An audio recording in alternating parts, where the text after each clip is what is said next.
Hello, welcome back to Armchair Armoury, and it's finished at Molineux. Wolverhampton Wanderers 0, Arsenal 2. Well, this was a very, very stressful game to watch, surprisingly, despite what I said in the preview before the game. I predicted 2-0, and that's the result that came out, which was good, I suppose. But for the first half, at least, it was very worrying because we looked very sluggish and very lethargic and not moving very well. Arteta said after the game that that there's a bug going around or something like that, which would make sense. But also, Granit Xhaka succumbed to said bug and was substituted for Fabio Vieira, and I just felt like Vieira wasn't really getting into the game, and we were giving up a lot of counter-attacking chances to Wolves. Who, you know, they've got... The thing is with Wolves at the moment is that they've got good wide players like Adama Traore and people like that, but like they don't have great... They're not great in front of goal, which kind of worked in our favour. So we went in 0-0 at half-time. This first half wasn't really anything to write home about, but second half... I mean, the only thing in the first half is that we defended reasonably well. But then second half, much better performance. 2 goals from Ødegaard. It felt like Arteta had told them at half-time, you need to start moving the ball a lot more, up the tempo, because otherwise, we're gonna drop points here.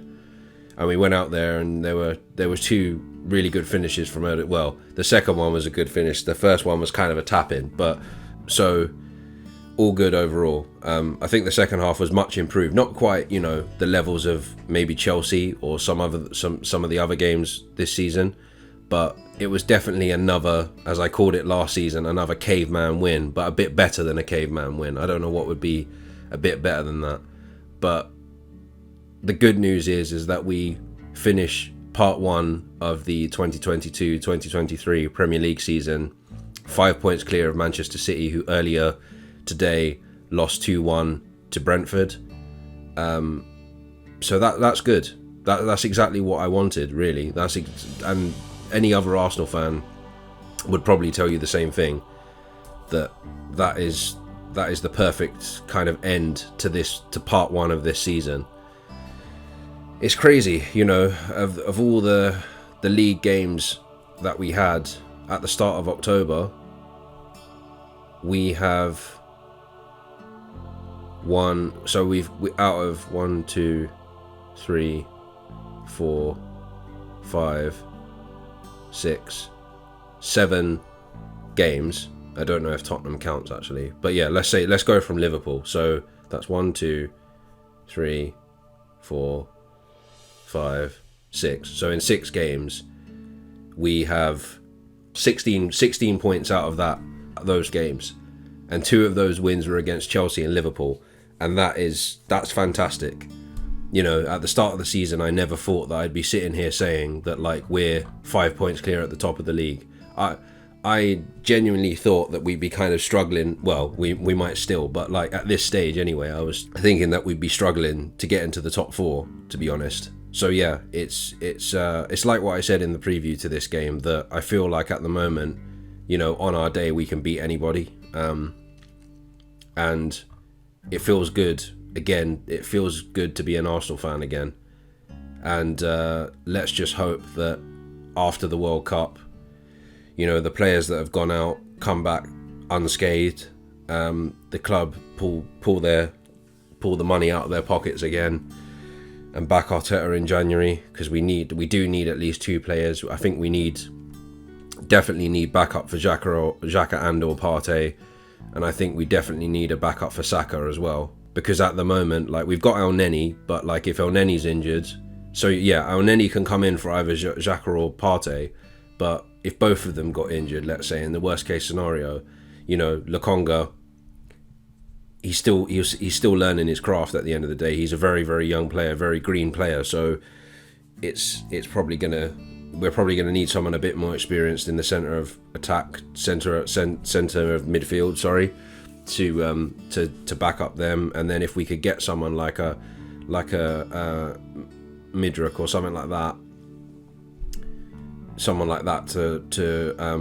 deputise for Saka, then that would be absolutely amazing. But let's see what happens. We go into the World Cup now, which starts next Sunday, I believe. So those of you that have watched, you've probably seen in the preview that I'm going to be doing exactly the same thing, or trying to do exactly the same thing that I've done with Armchair Armory, but with England. So I'm going to be doing England at the World Cup, doing a FIFA sim and preview before the game, like a day before the game, and then doing a reaction after the game. So yeah, hopefully that'll be fun. Bit of new content coming in. So yeah, back to the game.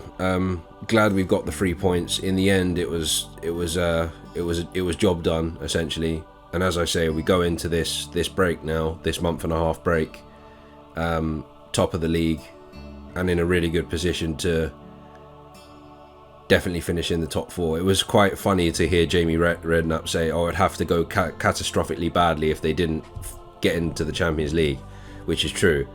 At this stage, there isn't. I mean, you can't say it's guaranteed, but it's more than likely that we'll finish in the top 4 with the way the season's gone so far. But let's see.